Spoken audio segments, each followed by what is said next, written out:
पिछले कुछ दिनों से अखिलेश यादव भाजपा को झटके पर झटके दे रहे थे। जिन विधायकों ने भाजपा से इस्तीफा दिया है उसमें से कई विधायक और नेता सपा में शामिल हो चुके हैं, जबकि कुछ नेता आने वाले दिनों में लाल टोपी पहनेंगे। भाजपा से इस्तीफा देने वाले विधायकों ने दावा किया है कि अभी इस्तीफे की बारिश 20 जनवरी तक जारी रहेगी। स्वामी प्रसाद मौर्य आज पहली बार अखिलेश के साथ मंच पर थे। उनके हमले बता रहे थे कि 2022 में उनकी तैयारी कितनी मजबूत है। स्वामी प्रसाद मौर्य ने जितनी अखिलेश की तारीफ नहीं की, उससे ज्यादा उन्होंने भाजपा पर हमले बोले। स्वामी ने भाजपा को बताने की कोशिश की है कि उनकी ताकत कितनी ज्यादा है।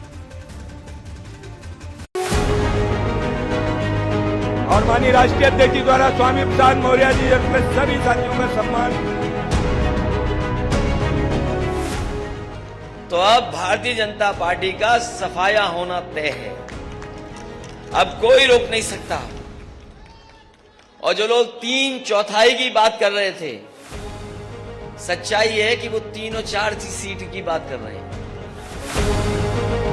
सपा के दफ्तर से अखिलेश यादव और स्वामी प्रसाद मौर्य का संदेश वैसे तो जनता के नाम था, लेकिन इसका संकेत सीधे भाजपा के दिग्गज नेताओं तक पहुंचाने की कोशिश हो रही थी।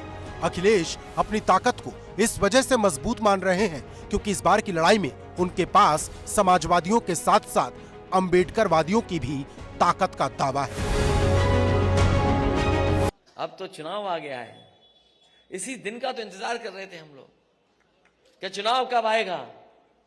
अब साइकिल का हैंडल भी ठीक है और दोनों पहिए भी ठीक हैं अब, और पैडल चलाने वाले देखो कितने हमारे नौजवान साथी दिखाई दे रहे हैं। अब कोई नहीं रोक सकता रफ्तार को। जब समाजवादी और अंबेडकरवादी साथ आ गए तो कोई नहीं रोक सकता।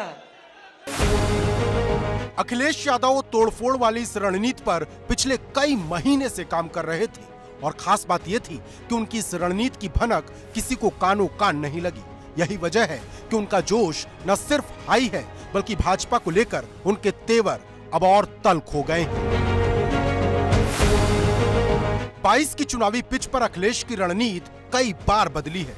कभी वो फ्रंट फुट पर खेलते हैं तो कभी बैक फुट पर। मंच पर लगी होर्डिंग को अगर आप गौर से देखेंगे तो इसमें अखिलेश की तस्वीर कहीं नजर नहीं आएगी।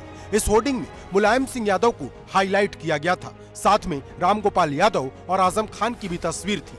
मुलायम इस चुनाव में कितने एक्टिव हैं ये पिछले कई दिनों से लगातार देखा जा रहा है और स्वामी प्रसाद मौर्य ने भी अपने भाषण में मुलायम के चरखा दांव की याद दिला दी। ये मैदान श्री मुलायम सिंह यादव का है और हम लोगों का बीच में रास्ता भले अलग अलग हो गया हो। शुरुआती दौर में जब श्री मुलायम सिंह यादव जी लोकदल के प्रदेश अध्यक्ष थे तो उनके साथ मैं भी प्रदेश का महामंत्री था।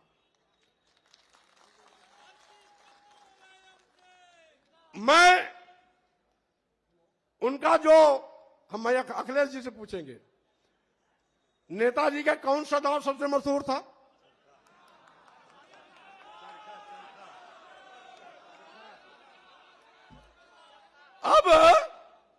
अब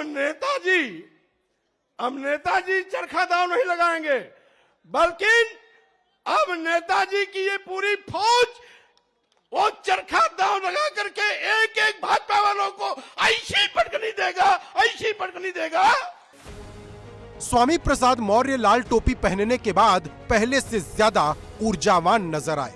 अखिलेश यादव को 22 का रण जिताने के लिए संकल्प लिया और भाजपा को निस्तनाबूद करने की कसम भी खाई।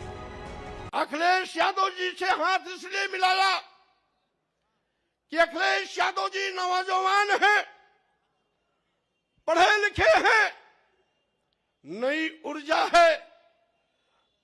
मैं प्रदेश के लाखों लाख करोड़ लोगों का हुजूम आपके नेतृत्व के साथ खड़ा कर भारतीय जनता पार्टी को निस्ताबूद करने का काम करूंगा।